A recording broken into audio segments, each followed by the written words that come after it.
नमस्कार साथियों, स्वागत है आप सभी का एडू पर एग्जाम पर। और मैं हूं विनय प्रियदर्शी और आप हैं मेरे साथ व्यंजन संधि पर चर्चा करने के लिए। जैसा कि आप जानते हैं, किसी भी परीक्षा में व्यंजन संधि को पहचानना बड़ा कठिन होता है। स्वर संधि को पहचानना आसान होता है, व्यंजन संधि को पहचानना बड़ा कठिन होता है। तो आज हम चर्चा करने जा रहे हैं व्यंजन संधि को कैसे पहचानेंगे, उन रूल्स की चर्चा करेंगे अपनी ओर से। और यदि आप इसे अच्छे से पढ़ लेते हैं तो आपको व्यंजन संधि को पहचानने में भी कठिनाई नहीं होगी।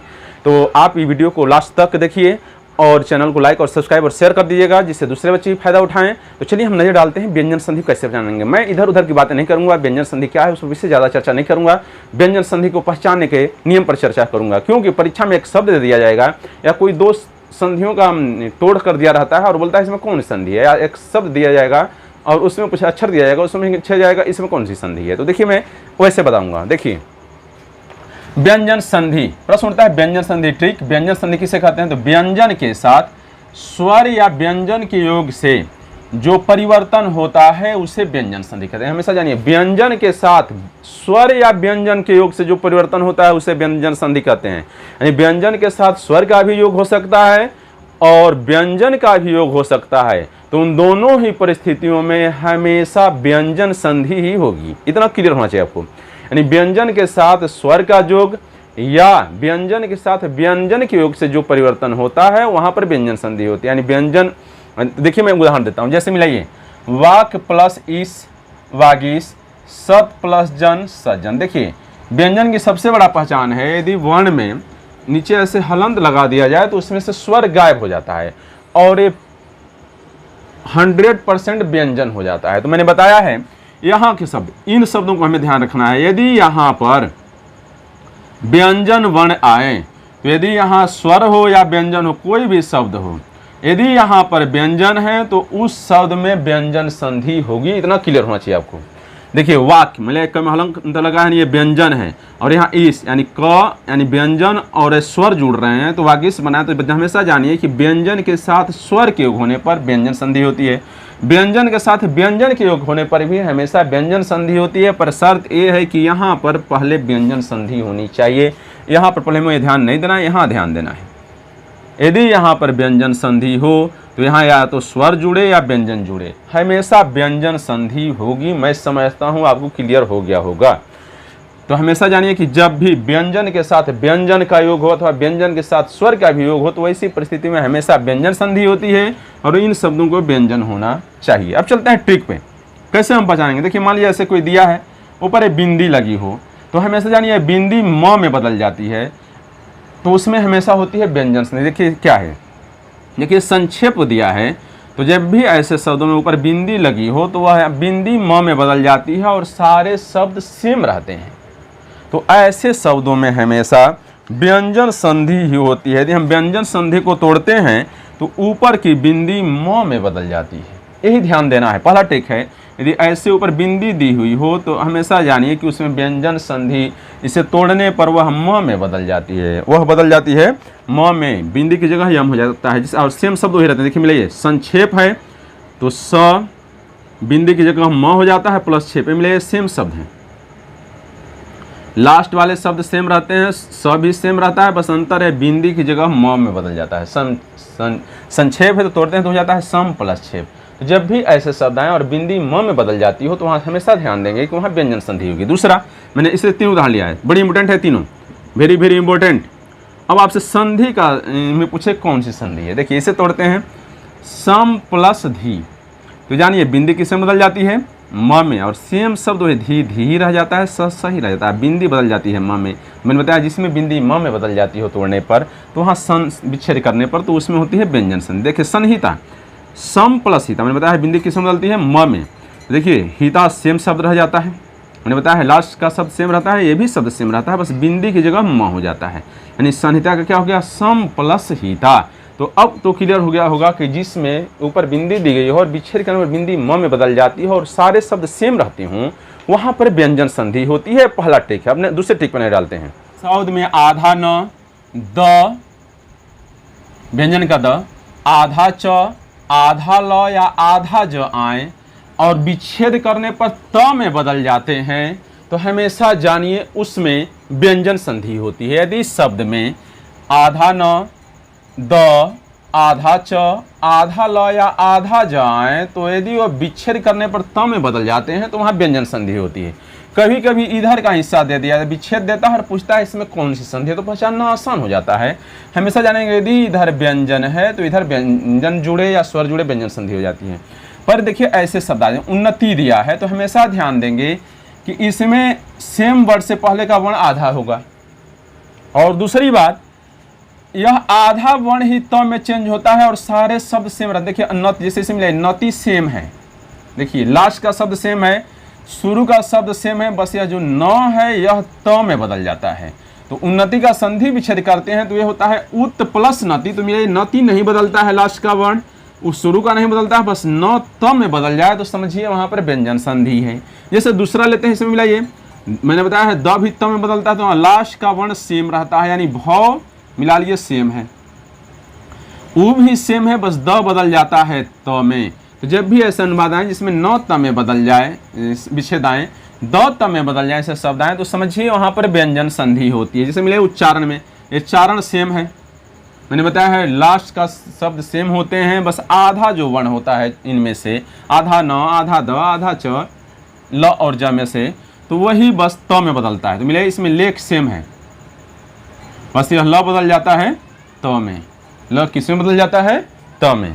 इसी तरह से मिले सज्जन है तो यह जन सेम है, बस ज बदल जाता है त में, तो क्या हो जाता है सद प्लस जन, क्या हो जाता है सद प्लस जन।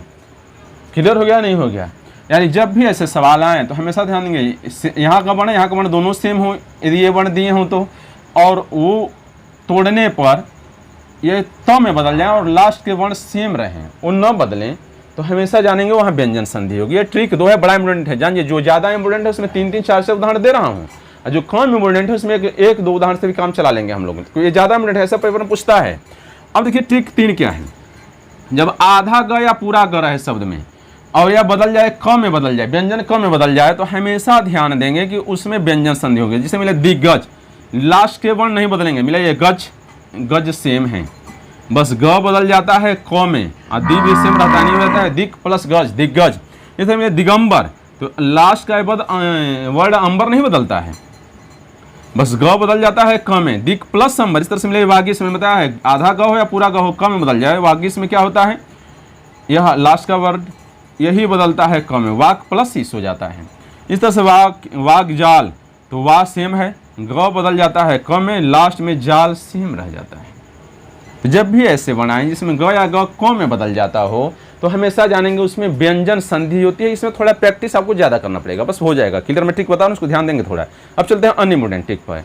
ड के ट में बदल जाए, ड बदल जाए ट में, तो हमेशा जानिए कि वैसे में व्यंजन संधि होती है। जैसे ध्यान देंगे, ये क्या दिया है, षडभुज, तो जहाँ पर मिलाइए सेम, इस लास्ट के शब्द सेम रहते हैं, बस ड बदल जाता है ट में, तो आप जानेंगे वहाँ पर व्यंजन संधि होगी। इसी तरह से षडानन, मिलाइए न षडानन, तो यह ड बदल जाता है ट में, आनन लास्ट में रह जाता है, तो हमेशा जानिए जब ड ट में बदल जाए तो उसमें व्यंजन संधि होती है। अब ये बड़ा इंपोर्टेंट है, ध्यान देंगे, जब ज च में बदल जाए, जैसे आज़ादी है तो इसका संधि विच्छेद करते हैं तो अच प्लस आदि हो जाता है, तो जब ज बदल जाए च में तो आप हमेशा जानिए कि वहाँ पर व्यंजन संधि है। अब चलते हैं, ये बड़ा इंपोर्टेंट है, देखिए जो इंपोर्टेंट है उसमें 3-4 पॉइंट आपको उदाहरण समझा रहे हैं, जो थोड़ा कम इंपोर्टेंट है उसमें एक आध समझा दे रहा हूँ। जब च में या तो च, आधा च और छ को जोड़ना या हटाना पड़े, जैसे मान लीजिए यदि यहाँ पर छ दिया है तो जब ही हम इसे जोड़ेंगे तो इससे पहले च रख देंगे। देखिए मिलाइए, सारे शब्द से मिलेंगे, स्व है तो स्व है ही, छंद है तो छंद है ही, बस इससे पहले आधा च रख देंगे। और जब ही इसका हम विच्छेद करेंगे तो ये सारे शब्द सेम रहेंगे, बस ये च हट जाएगा। मिलाइए, स्वच्छंद हो जाता है, और जब विच्छेद करते हैं तो च हट जाता है, जब जोड़ते हैं तो यहाँ च आ जाता है। जब भी ऐसे शब्दों में आधा च छ रहें तो आप तुरंत पहचान जाएंगे कि वहाँ पर व्यंजन संधि है। देखिए आप, ये बड़ा इंपोर्टेंट है, देखिए जब शब्द में च छ है, जब ही इसे तोड़ते हैं तो च सही में से गायब हो जाता है। यदि यहाँ पर छ दिया हो तो इसे यदि हम मिलान करते हैं, संधि करते हैं, तो च छ से पहले आ जाता है। तो ऐसे से नहीं, जिसमें विच्छेद अनुच्छेद यानी आधा च छ रहें तो आप तुरंत पहचान जाएंगे वहाँ व्यंजन संधि है। अब क्लियर हो गया my dear students, my dear friends.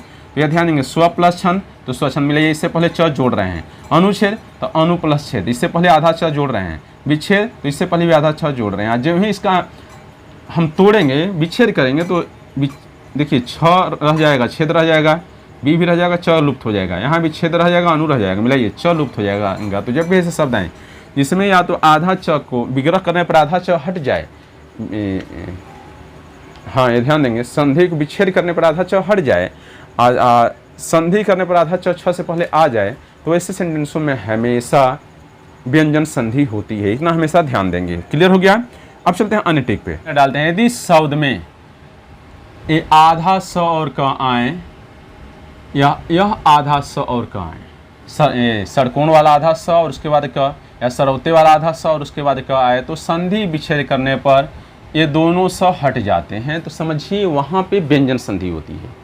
जान यदि शब्द में मूर्धन्य स के बाद क और आधा स सरौते वाले स के बाद क आए, तो संधि विच्छेद करने पर मूर्धन्य स और ये स सरौते वाले स दोनों हट जाते हैं। जैसे मिलाइए, यहाँ क से पहले आ रहा है मूर्धन्य स, यहाँ क से पहले आ रहा है सरौते वाला स, आधा आधा बनाना चाहिए। और जब हम इसका संधि विच्छेद करते हैं तो परिस्कृति में देखिए करते हैं तो परि बच जाता है, कृति बच जाता है, आधा स हट जाता है। इस तरह से देखिए संस्कार दिया है, तो इसको जब करते हैं तो बताए थे ऊपर बिंदु है तो म में बदल जाता है, कार रह जाता है और ये स हट जाता है। तो जब ये हट जाए तो जानिए ऐसे सवालों में जिसमें यदि शब्द में क से पहले मूर्धन्य स यानी षटकोण वाला स का आधा वर्ण और सरौते वाले स का आधा वर्ण आता है, तो संधि विच्छेद करने पर यदि वो शब्द हट जाए तो उसमें व्यंजन संधि होती है, उसमें होती है व्यंजन संधि। बड़ा मुझे ध्यान रखेंगे। ये देखिए यदि ठ से पहले षटकोण वाला आधा स आए शब्द में और विच्छेद करने पर यह षटकोण वाला स सरौते वाले स में बदल जाए और ठ थ में बदल जाए, तो हमेशा आप जानेंगे कि वहाँ पर व्यंजन संधि होती है। जैसे देखिए निष्ठा, देखिए नी ये स जो है अब इसमें बदल जाता है और ठ बदल जाता है थ में, मिला लीजिए, स बदल जाता है षटकोण वाला स सरौते वाले से बदल जाता है और ठ बदल जाता है थ में। तो ऐसे शब्दों में हमेशा व्यंजन संधि होती है। अभी देखिए प्रतिष्ठा, तो ये प्रति तो रह जाता है, ये स बदल जाता है है षटकोण वाले स में और ठ बदल जाता है थ में। क्लियर हो गया नहीं हो गया।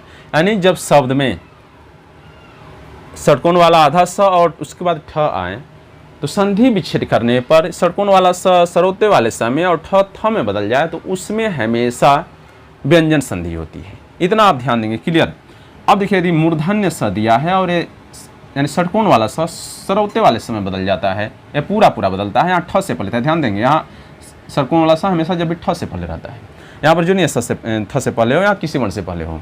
तो यदि षटकोण वाला स सरौते वाले स में बदल जाता है विच्छेद करने पर, तो वहाँ पर व्यंजन संधि होती है। देखिए निषेध, तो नी तो सेम रह जाता है, ये सरौते वाला स में बदल जाता है षटकोण वाला स, अध ध ही रह जाता है, तो यहाँ जानिए व्यंजन संधि। इस तरह से मिले वी सेम ही रह जाता है, षटकोण वाला स सरौते वाले स में बदल जाता है, लास्ट वाला वर्ण सेम रहता है। यानी जानिए जब भी षटकोण वाला स सरौते वाले स में बदल जाए तो उसमें व्यंजन संधि होती है। तो परीक्षा में इसी आधार पर आपसे प्रश्न पूछे जाएंगे। तो ये इसका व्यंजन संधि क्लिष्ट है, इसको आप बार बार रिवीजन कर लेंगे, इस पर ज़्यादा से ज़्यादा प्रैक्टिस बनाएंगे तो ये भी आपको पूरा तरह से मुझे विश्वास है क्लियर हो जाएगा। तो यदि आपको ये वीडियो पसंद आया हो तो इसको लाइक और शेयर कर दीजिए। यदि चैनल पर नए हैं तो इसको सब्सक्राइब कर दीजिए। मिलते हैं फिर दूसरे दिन। Good night.